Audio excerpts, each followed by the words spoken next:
ఓం శ్రీ సాయిరామ్. సత్యసాయి మహిమాఝరికి స్వాగతం. భగవాన్ శ్రీ సత్యసాయి బాబా వారు తమ భక్తులను ఎన్నడూ నిరాశపరచరు. తమ భక్తులను, తమను స్మరించిన వారిని ఆపదల నుండి కాపాడను కాచుకొని ఉంటారు.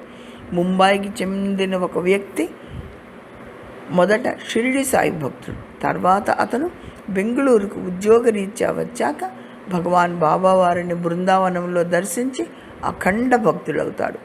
అతడు 2001లో ఒక కొత్త హ్యూండాయ్ శాంట్రో కారును కొంటాడు. అతనికి డ్రైవింగ్ వచ్చు, కానీ కొత్త కారును డ్రైవ్ చేయడం అభ్యసిస్తుంటాడు. ఒకరోజు అతను ఇంటికి దగ్గరగా డ్రైవింగ్ చేస్తూ ఉండగా ఒక మోటార్ బైక్ వచ్చి ఢీ కొడుతుంది. అక్కడి జనం చుట్టూ పోగవుతారు. భయంతో అతడు స్వామిని ప్రార్థిస్తాడు.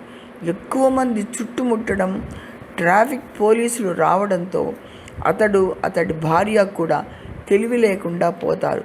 భయంతో తప్పు ఎవరిదో తేల్చను ట్రాఫిక్ పోలీసులు అందరినీ వివరాలు అడుగుతుంటారు. అదృష్టవశాత్తు 20 ఏళ్ల ఒక యువకుడు ధైర్యంగా ఇతని తప్పు ఏమీ లేదు, బైక్ నడిపే వ్యక్తి రాంగ్ సైడ్లో వెళ్ళడం వల్లే ప్రమాదం జరిగింది అని ప్రజలకు, ట్రాఫిక్ పోలీసులకు వివరంగా చెప్తాడు.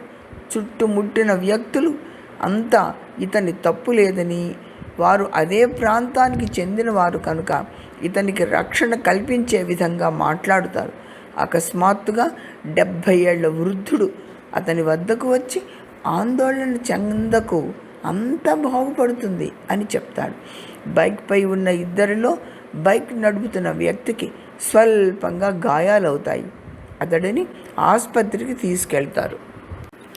మన భక్తుడు కూడా వెళ్ళి వారికి కావలసిన మందులు ఇప్పించి తను చేయాల్సిన విధి నిర్వర్తిస్తాడు. బైక్ నడుపుతున్న వ్యక్తి, బైక్ మీద ఉన్న వ్యక్తి ఇద్దరూ కూడా అతడిని మన్నించమంటారు.